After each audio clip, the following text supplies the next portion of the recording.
A paz do Senhor a todas as mulheres que assistem esse vídeo agora.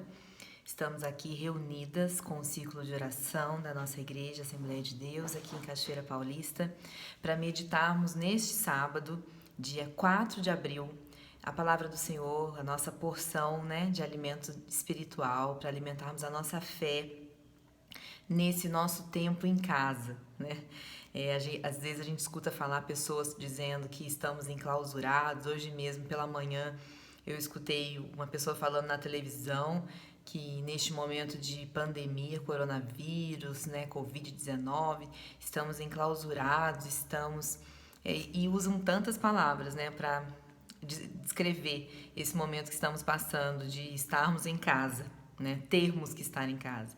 Mas vamos usar expressões mais leves, É um tempo de estar em casa, é um tempo de pensarmos no outro, é um tempo, de querermos sarar a nossa nação, é um tempo de Deus conosco, nos curando, nos sarando também. E nesse tempo nosso em casa, nesse tempo de reunião virtual, tudo coisas novas, experiências novas. E que Deus tem mostrado que através dessas novas experiências também está conosco, Também pode nos abençoar e cuidar de nós. E para hoje eu queria meditar com as irmãs no Evangelho de Mateus, capítulo 15, versículos de 29 até o 39. E aí vai dizer assim o Evangelho de Jesus. Jesus saiu dali e foi para a beira do mar da Galileia. Depois subiu a um monte e se assentou.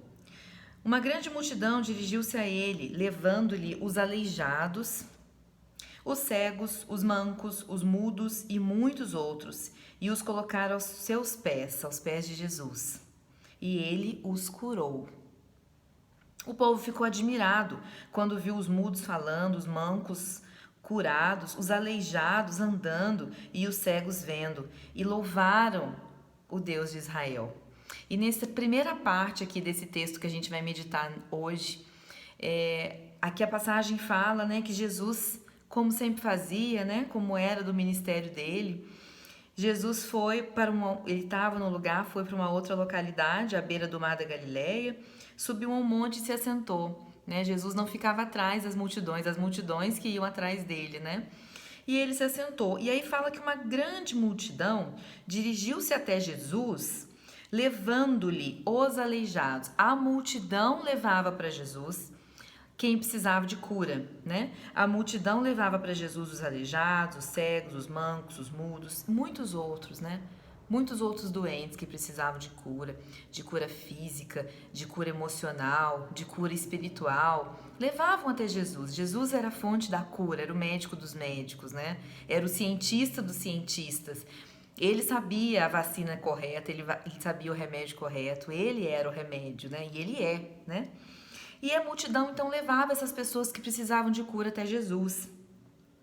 E colocaram aos seus pés. A multidão levou e colocou aos pés de Jesus os doentes. E ele os curou. E nesse primeiro momento, nessa primeira parte aqui da nossa meditação, o que o Senhor fala conosco hoje é que é momento de levarmos a Jesus os doentes. É o momento de levarmos até Jesus e colocar aos pés de Jesus os doentes. Creio que nós aqui como grupo, de mulheres, nós nos levamos umas às outras até Jesus, Quando a gente para ouvir a palavra, quando a gente para meditar e a orar, o que nós fazemos através da nossa oração é apresentar a Jesus todos os pedidos de oração que as irmãs estão fazendo aqui no grupo, pedidos de oração que estamos recebendo, das pessoas, das mulheres que estão na equipe de frente nessa batalha contra esse vírus, as enfermeiras, as médicas, fisioterapeutas, tantas outras que agora, os profissionais da saúde que estão sendo chamados como um grande exército para combater esse vírus. Então, nós recebemos muitos pedidos de oração e lembramos dessas pessoas que precisam de cura, De cura física, de cura da própria Covid-19, aqueles que estão contaminados, de cura emocional, dos medos, do desespero, da tristeza, do desânimo, né? Das depressões, do pânico. Lembramos também de levar as pessoas, entregar aos pés de Jesus, pessoas que precisam de cura espiritual, precisam de salvação. Temos pedido tanto ao Senhor nesses dias que estamos aqui reunidas, que o Senhor salve nesse período, né?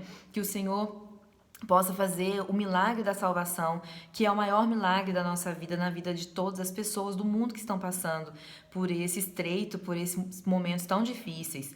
Então é hora de apresentarmos a Jesus, aos pés de Jesus, colocarmos aos pés de Jesus, levarmos até Ele, né? As pessoas que precisam de cura. E muitas vezes somos nós, né? As primeiras que precisam ser curadas somos nós. E depois de nós, né? Que possamos levar as pessoas para aceitarem a Jesus, para crerem que Jesus é aquele que cura todas as feridas e todas as dores da nossa alma, da nossa vida física e espiritual. Num segundo momento, diz que Jesus chamou os seus discípulos e disse: tenho compaixão dessa multidão. Já faz 3 dias que eles estão comigo e nada têm para comer. Não quero mandá-los embora com fome, porque podem desfalecer no caminho. Os seus discípulos responderam: onde poderíamos encontrar neste lugar deserto pão suficiente para alimentar tanta gente? Quantos pães vocês têm? Jesus perguntou. 7, responderam eles, e alguns peixinhos. Então Jesus ordenou à multidão que se assentasse no chão. Depois de tomar os 7 pães e os peixes e dar graças, partiu-os e os entregou aos discípulos e os discípulos à multidão. Todos comeram até se fartar e ajuntaram 7 cestos cheios de pedaços que sobraram. Os que comeram foram 4.000 homens, sem contar mulheres e crianças. E havendo despedido a multidão, Jesus entrou no barco e foi para a região de Magadã. Nessa segunda parte, depois de curar todos os que foram levados até ele para a cura, todos que a multidão levou até ele, deixou os pés dele para a cura, depois de curar a todos, né? Fala aqui, e ele curou. Depois que ele fez o milagre da cura, ele se preocupou, né, com a multidão e falou para os discípulos: estou preocupado, eles estão aqui. E os discípulos, que já tinham presenciado o milagre, né, da multiplicação dos pães, lá no capítulo 14 vai falar, né, da multiplicação dos 5 pães e dos 2 peixinhos que eles tinham. Mais de 5.000 homens comeram, além de mulheres e crianças, e sobraram 12 cestos naquela primeira multiplicação dos pães. E de novo os discípulos olharam para as circunstâncias e para a situação, para o espaço, né? Para o problema espacial que eles tinham, que era o deserto, para a geografia do momento, né? E eles falam: como é que nós vamos encontrar comida neste lugar deserto? E tinham esquecido que lá na primeira multiplicação dos pães também era um lugar deserto. Mas o que o Senhor nos mostra através dessas passagens da multiplicação dos pães, né? É que o lugar de provisão não é o lugar circunstancial que a gente está. O lugar de provisão não é o Brasil, não é os Estados Unidos, não é a China, não é a Ásia, não é nenhum continente. O lugar de provisão não é Cachoeira Paulista, o lugar de provisão não é sequer o seu trabalho. O lugar de provisão é Jesus. Então, se você hoje se sente no deserto, e acredito que muitas pessoas, muitas do mundo inteiro, estejam com essa sensação de deserto, né? De que eu tô em casa, mas estou perdendo dinheiro, e isso é o deserto, né? Deserto é quando a gente vê um local árido, um local que não dá frutos, um local que não dá mantimento, um local que você não consegue produzir, não consegue se alimentar. É deserto, não fornece nada, não é uma floresta, não é um local de árvores frutíferas, né? É deserto. E você pode olhar ao seu entorno, para a sua vida hoje e para o local em que você está, para a sua cidade, para o seu país, ouvir as notícias e pensar: eu estou no local deserto. Como que eu vou fazer para me alimentar a minha família? Mas não seja como os discípulos que se esqueciam dos milagres do Senhor. O Senhor justamente coloca essas multiplicações aqui, né?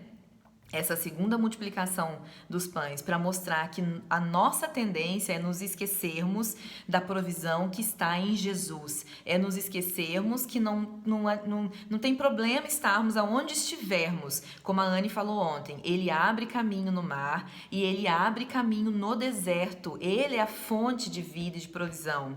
Então, o Deus que cuidou no passado é o Deus que vai cuidar hoje e que cuidará amanhã e que cuidará todos os dias da nossa vida, porque Ele é o lugar da provisão. Lembra quando a samaritana pergunta para Jesus, qual é o local, qual o lugar em que devemos adorar a Deus, né? Ela queria saber em qual templo é certo adorarmos a Deus. E o que Jesus responde para ela? Haverá um tempo em que os verdadeiros adoradores adorarão ao Pai em espírito e em verdade. E Ele se apresenta para ela como o lugar, o local de adoração. É Jesus, basta que seja Jesus, basta Jesus na nossa vida para a gente ter a provisão. Então não importa como estará, não importa a recessão que virá, não importa o deserto que você está sentindo na sua vida hoje, não importa a sensação de que hoje você não está produzindo nada, não está entrando um centavo na sua vida financeira. Porque se Jesus continua com você, você continua com o local, o lugar da provisão na sua vida. Jesus fez novamente o milagre com 7 pães e poucos peixes e 4.000 homens, mais mulheres e crianças comeram e sobraram. Então o Senhor nos lembra hoje que Ele continua sendo Deus que provê na nossa vida. Se Ele proveu até hoje, se você se alimentou até hoje, se você tem uma casa, se você tem um local para morar, tem roupas para vestir, se você tem a provisão na sua vida até hoje, lembra disso e que Ele vai continuar sendo local de provisão. Não só para você e para sua subsistência, para sua vida, mas também vai abundar na sua vida ao ponto de você abençoar os outros, porque quando a bênção do Senhor vem, quando a provisão vem através de Jesus, sobram cestos. E o cesto que estiver sobrando na sua casa hoje, não espere amanhã, porque o lugar da provisão já está com você hoje. Hoje Ele está com você, Jesus. Então, se Ele está com você, creia que o que você tem é suficiente para você e para abençoar. Aí você pode falar para mim, mas você não sabe da minha vida, está faltando mantimento, mas eu creio que o lugar de provisão, que é Jesus, vai providenciar na sua vida. Eu tenho fé nessa palavra, porque eu vivo a providência na minha vida, convivo com muitas irmãs, inclusive todas que estão aqui, que a gente ouve os testemunhos, né? Quando nos reunimos na igreja. Quantos testemunhos de providência eu já ouvi as irmãs contando. Então tenham fé e leve essa fé às pessoas, aos seus familiares, aos seus maridos, aos seus filhos, suas amigas, né? Leve essa palavra, que não importa o local, não importa o país, não importa a situação devastadora que possamos viver. Se Jesus estiver conosco, a provisão estará conosco e sobrará cesto para abençoar. Abençoa alguém com aquilo que você tem. Pode ser pouco, mas o pouco com Jesus é farto, é fartura. Então estenda sua mão nesse momento em que todos estão precisando. Se você pode ajudar, estenda sua mão e ajuda, porque isso faz bem para o nosso coração. Isso mostra que Jesus é o lugar da provisão que está em nós e que não faltará. Amém? Vamos orar ao Senhor, irmãs. Senhor, nosso Deus e nosso Pai, nós te agradecemos por essa palavra rica e poderosa nas nossas vidas. Senhor, nós concordamos aqui em grupo que o Senhor é o local de provisão, é o lugar de provisão e o Senhor está nas nossas vidas. Nós te aceitamos como Senhor, único e suficiente Salvador em nossas vidas. E se alguma mulher que está aqui me ouvindo, ou vendo esse vídeo, ainda não aceitou o Senhor Jesus na sua vida, que este possa ser o momento em que essa mulher vai entregar a sua vida ao Senhor e aceitar o Senhor como único e suficiente Salvador, caminho que nos leva até o Pai, nosso único intercessor, aquele que peleja por nós todos os dias e que é o local de provisão. Pai, estamos num deserto, não vemos, Senhor, produção, não vemos, Senhor, solução para a nossa vida.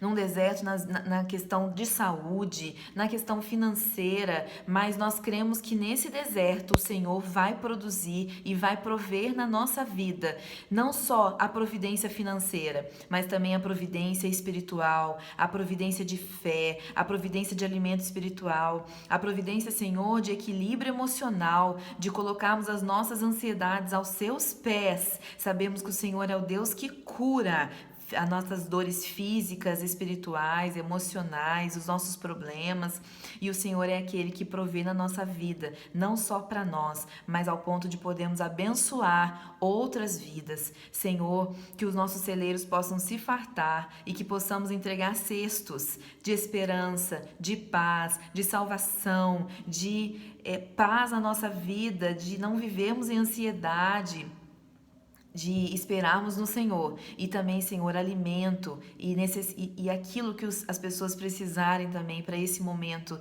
de escassez. Senhor, esteja conosco, colhe os pedidos de oração, trabalhe a nosso favor, Senhor. Nós cremos em Ti, que é no Senhor que teremos a cura para esse vírus. Meu Deus, repreende esse vírus, os efeitos dele, da nossa nação e de todas as nações.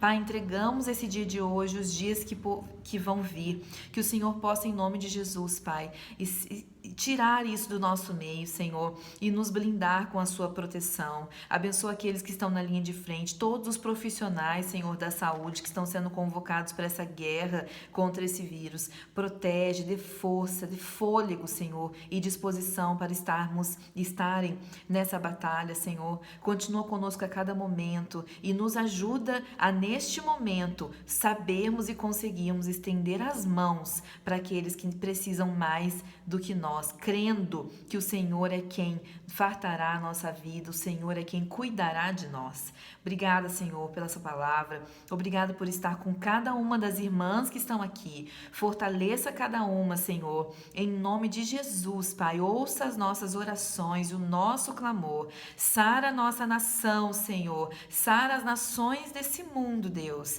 E esteja conosco, Pai, nos ensinando aquilo que o Senhor deseja nesses dias difíceis. Nós te amamos, nós te louvamos e nós te agradecemos. Em nome de Jesus, amém. Amém, irmãs. Deus abençoe a cada uma. Um ótimo sábado para as irmãs. Tchau.